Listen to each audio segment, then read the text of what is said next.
I'm about to introduce an individual who has done so much to promote the interests of human rights and social justice. It is my distinct honor to present the Don and Arvonne Fraser Human Rights Award to Mike Farrell. And if I may make a personal and parenthetical comment, it's a special honor for me, Mike, because I happen to have an identical twin brother who has spent most of the last 35 years of his life working against the death penalty. And he will get an email tonight after this presentation, I can assure you. You may hear from him as well. Many of you recognize Mike from his acting work on MASH, Providence, and many other movies and television shows. But tonight we honor him for his lifelong commitment and extraordinary activism on behalf of human rights. In particular, we honor him for his work against the death penalty. Even before he became a celebrity, Mike was an activist for many political and social causes. He has worked with Human Rights Watch and Witness for Peace, and was on the board of advisors of the original Cult Awareness Network. He has been a vocal activist for many decades in the anti-war, in the anti-poverty, and the anti-torture movements. He also received PETA's Humanitarian Award in 2001 and narrated a public service campaign about animal abuse. In recognition of his work for human rights, for social justice, Mike was named by the Los Angeles Times as a 2007 Person of the Year. His friend and his fellow actor, Martin Sheen, who came to know him in the early 1980s when they were both active in opposing Reagan administration policy in Central America, says of Mike's courageous commitment to human rights, and I quote, and I saw Mike before, given his, I think we call it a Minnesotan modesty, recoil when someone else made a quote, but I still will plow forward.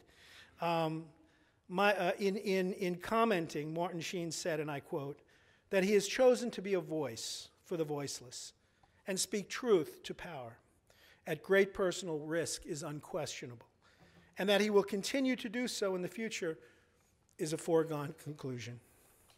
Mike has served as a human rights and on human rights and peace delegations in Latin America, the Middle East, and many other countries. I'm also told that he is a fearless and flexible traveler. On one of those trips, Mike was reportedly pressured to assist in a surgery when the nurse did not show up. There is a certain irony to that. I told Mike that I was watching MASH last night, in fact. In spite of his insistence that he only played a doctor on television, he stepped up because they needed extra hands to ensure the surgery was a success, and I understand, in fact, that it was. He has been president of Death Penalty Focus for more than 10 years. In 2006, he was the first person to receive their Human Rights Award, which now, in fact, carries his name. As president of Death Penalty Focus, he speaks, he writes, and he coordinates efforts to abolish capital punishment. Lance Lindsay, the executive director of Death Penalty Focus, describes Mike as follows.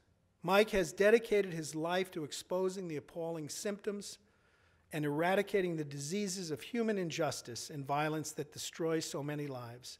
He has spent a lifetime traveling the world to confront, witness, document, and report on the brutalities, suffering, and unremitting horror brought on by war, poverty, sickness, and the barbaric practices of governments, such as the use of capital punishment in the administration of justice. Mike Farrell is an artist, he's a writer, he's a director, he's a producer, but to quote the Star Tribune's review of his autobiography, Just Call Me Mike, and I quote, saying Mike Farrell is an activist is like saying MASH was a cute little show. Mike Farrell is an advocate for human rights, for social justice, and for the betterment of the human condition. We honor him for his passion, his commitment, and his commitment to ending the death penalty in the United States, and to making the world a better place where the human rights of all are best secured. Mike.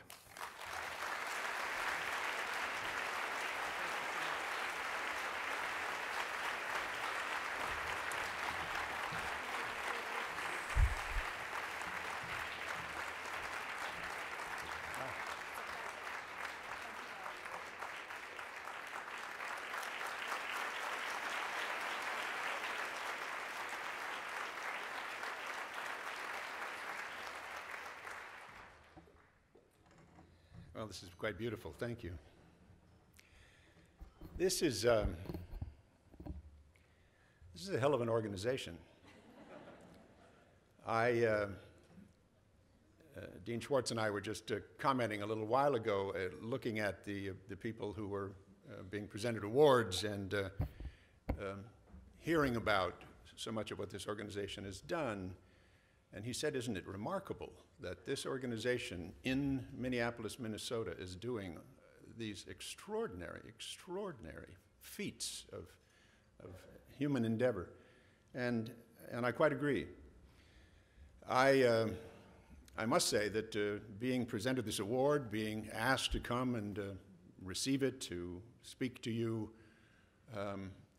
when I have come to know so many people in this very short period of time and come to know the work that this organization does, it only multiplies the embarrassment I feel at being singled out to receive an award when there are so many heroes in this very room, so many people doing such extraordinary work.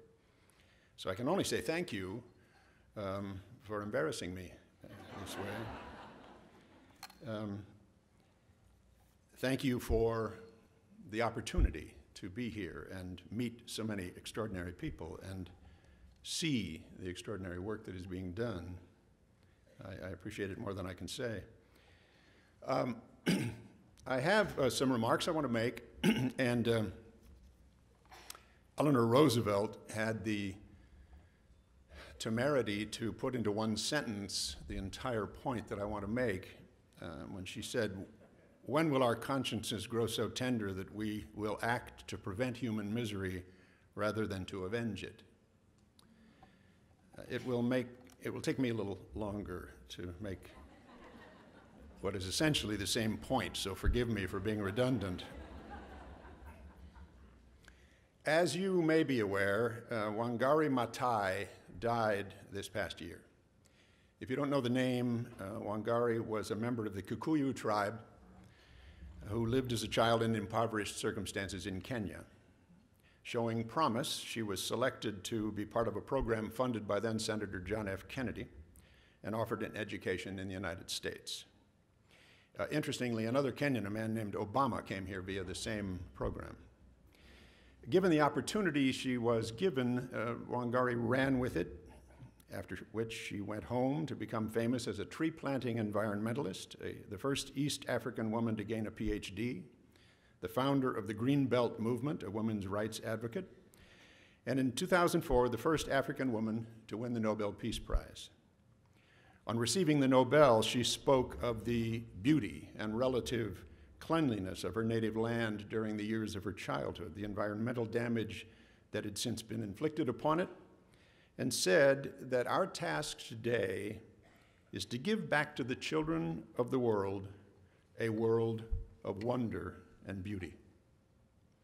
Now, clearly, I'm not here to talk about Wangari Maathai or the environment, at least in the usual sense of the word, but her message about owing our children a world of wonder and beauty strikes a chord in me, because I think that, in a very real sense, is what you here are about. Like most of us, I love this country, and I'm concerned about it. I was thinking recently about what I was taught as a kid about being an American, not only in school, but also by the messages that were everywhere around me. It was primarily that we are number one. The implication, and it's a fair one, I think, is that we in the United States are people of privilege. I used to read comic books, listen to the radio, later watch TV, and I vividly remember the announcer saying Superman fought for truth, justice, and the American way.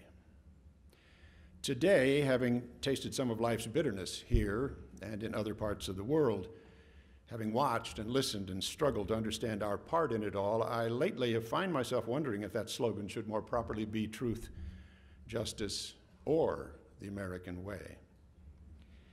Case in point, a New York Times column by Joe Nocera last year talked about an idealistic 24-year-old American GI named Harold Burson, who was assigned the task of sitting in the Nuremberg trials and keeping a record of everything said.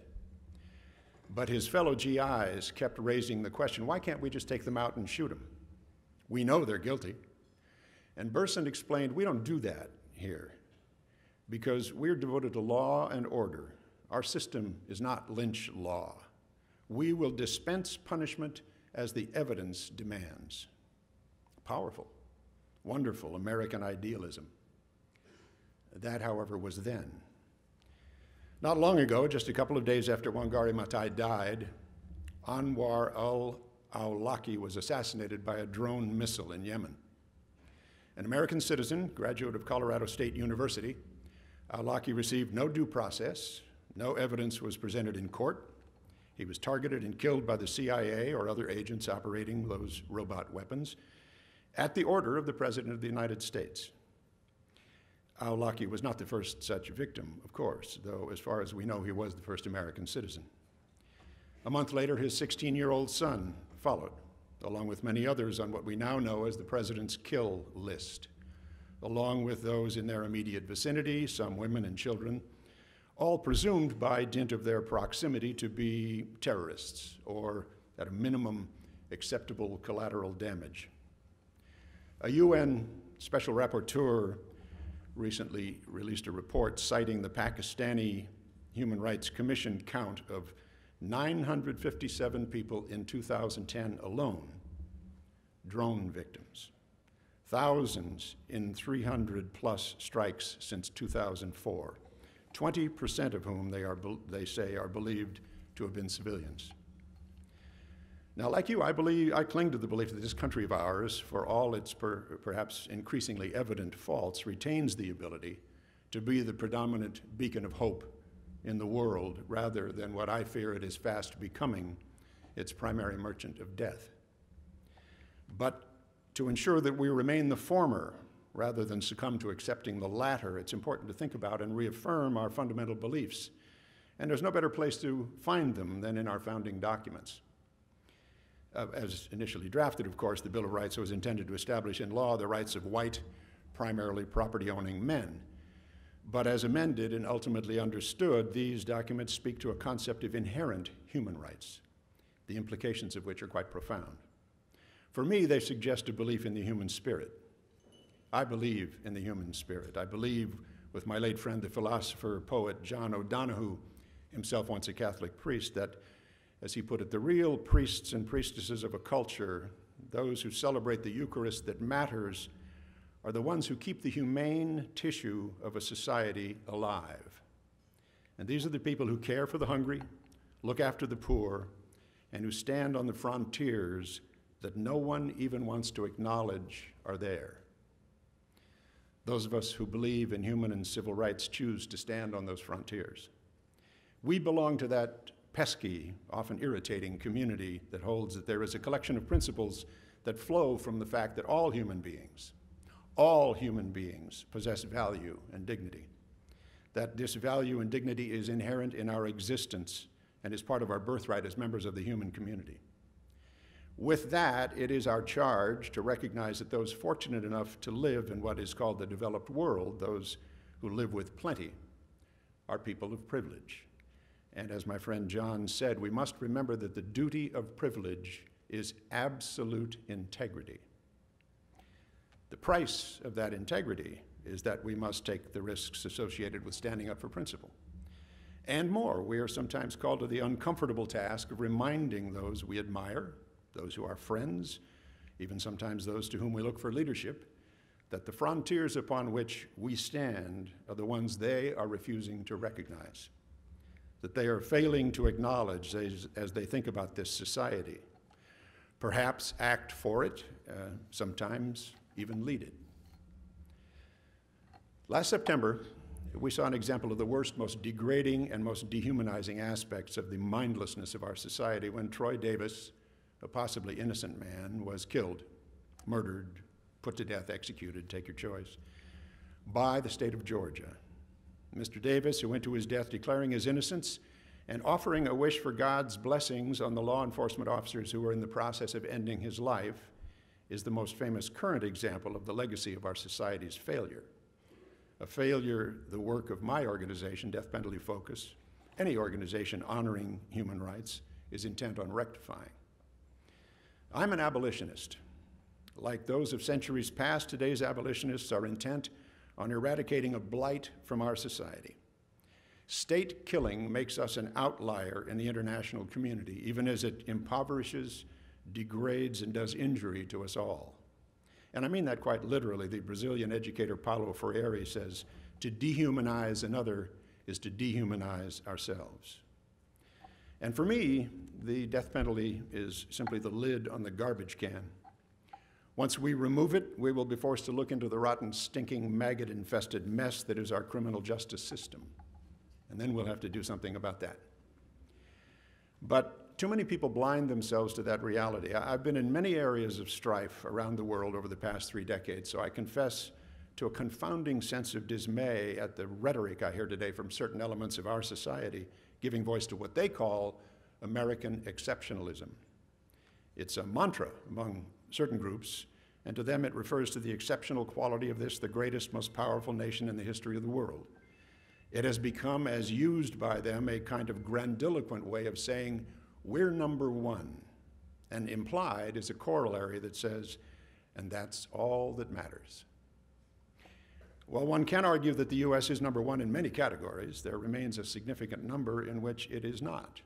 And the ugly truth about the boastful declarations spilling from the lips of too many today is that it is intended to override, mask, or minimize, or drown out any criticism of the United States' actions or policies. Worse, they suggest it's treason, or at least a lack of patriotism, to claim that we failed to live up to our promise. One participant in the recent reality show Pretending to Be Presidential Debates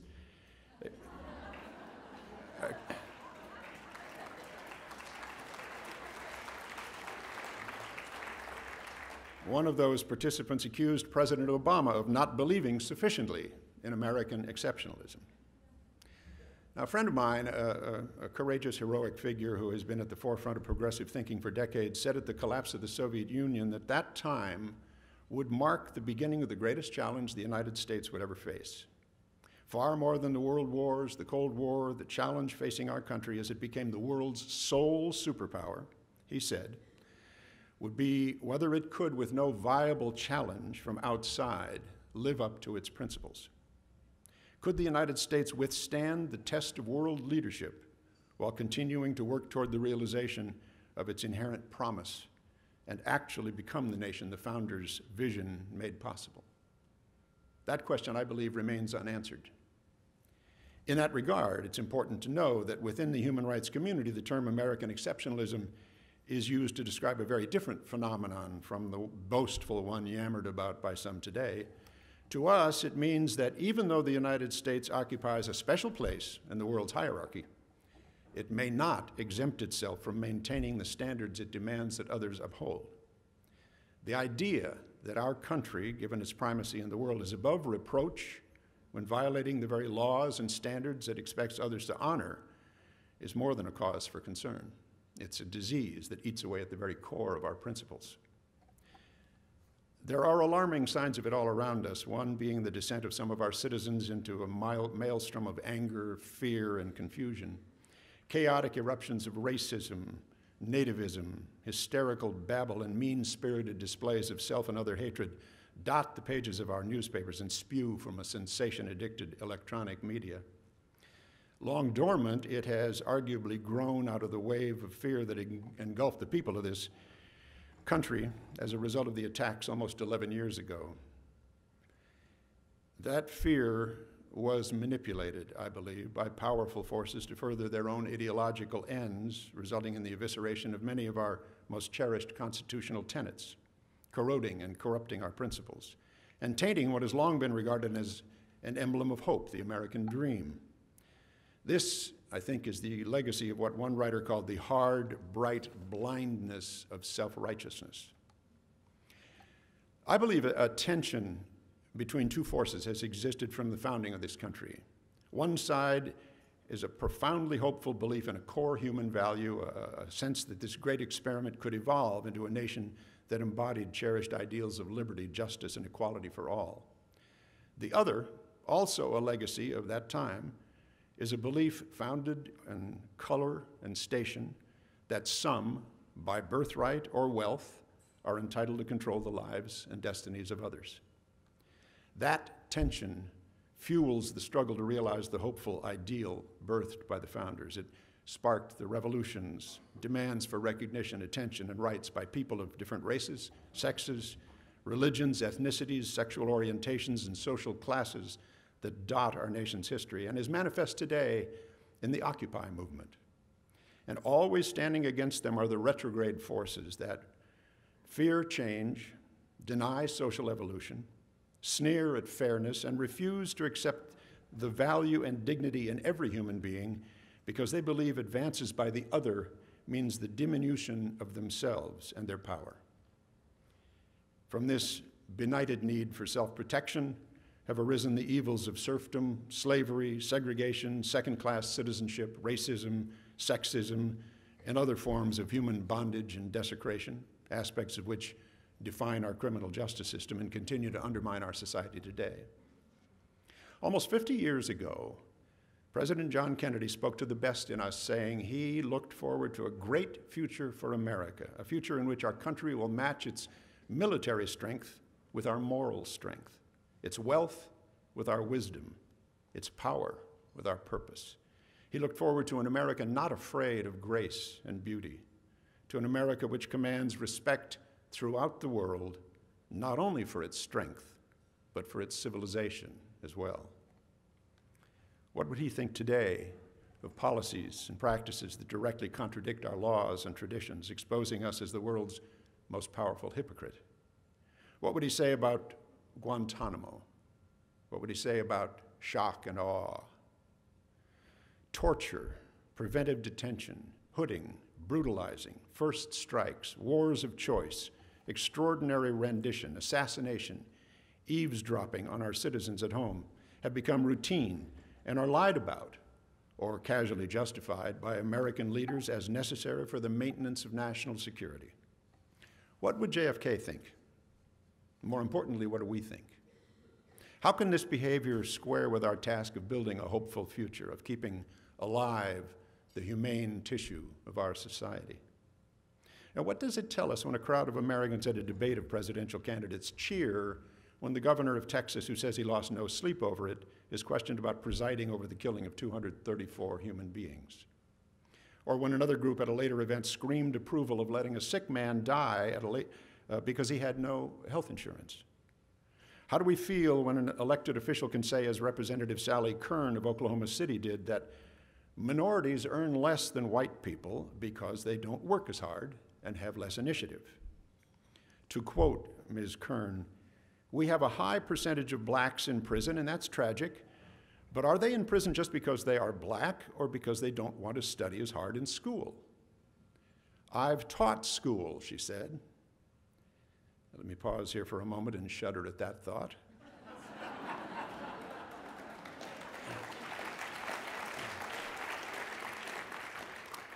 "I've taught school," she said, "and I saw a lot of people of color who didn't study hard because they said the government would take care of them." Now, Representative Kern is right to one degree. It is a tragedy that we have a high percentage of blacks in prison, but she's dead wrong about the rest. The tragedy is that this nation of riches allows some of its members to be hopeless, faceless, valueless, invisible.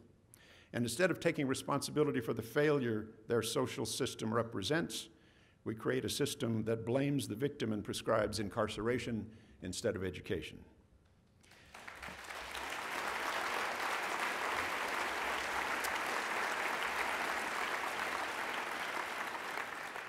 Because of the sick, fear-filled fantasies of some people, the United States now has the world's largest prison and jail population, with over 2.3 million men and women incarcerated, in some cases entombed in supermax facilities, the conditions of which beggar the imagination.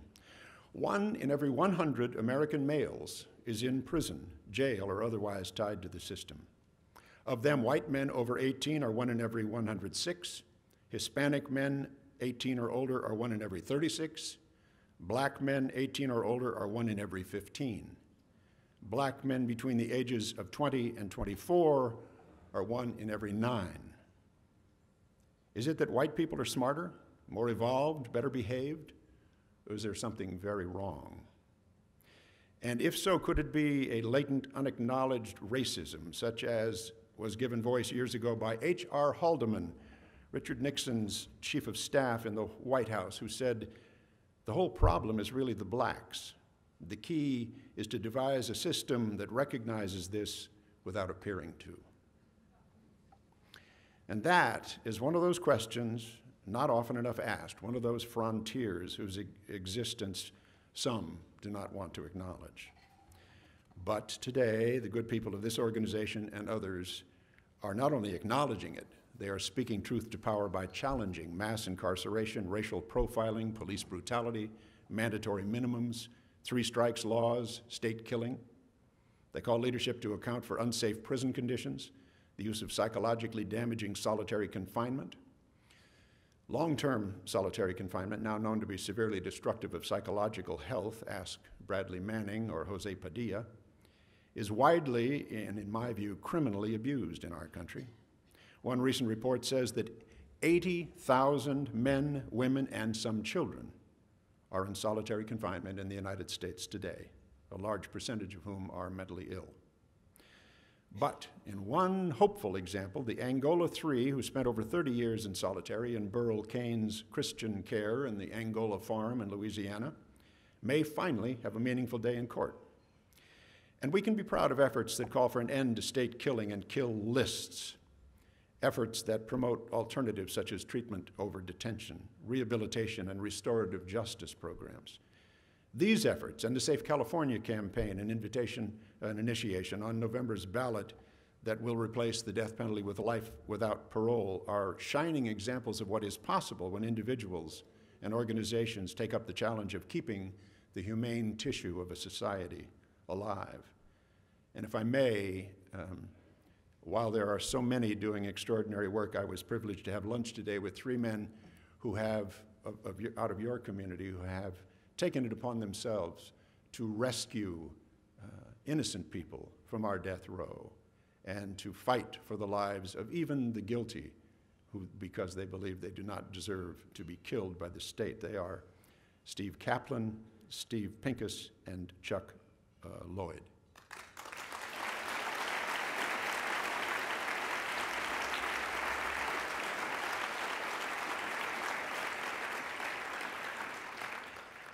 It all requires dedication and strength. It requires a willingness to stand against the bleating of today's know-nothings. It requires hope. And for that, I share with Albert Camus the belief that when there is no hope, it is incumbent upon us to invent it. It's up to us not only to have it, believe in it, live it, but to embody hope for those who have lost it. Human beings live every day in our country in grotesque circumstances, in places designed to promote hopelessness, cold, dank, dreary, spiritless places of misery and inhumanity and violence and shame. And immiserated by circumstances, they've been propelled down the road to despair and invisibility. We have to have hope. I believe in hope because I believe in the human spirit, that ineffable something, this force beyond our understanding that empowers whatever is good in the world to stand against what is not. As Václav Havel said, hope is a state of mind, not of the world. Hope in this deep and powerful sense is not the same as joy that things are going well, but rather an ability to work for something because it is good. I think that defines working for human rights. And I've had the incredibly good fortune to do so in the company of some of the finest, most caring, and most decent people it's ever been my privilege to know. And that's true wherever I go, whether here at home or out in the world. to join with others in support of human rights, that outlandish notion that all human beings deserve to be treated with honor and dignity.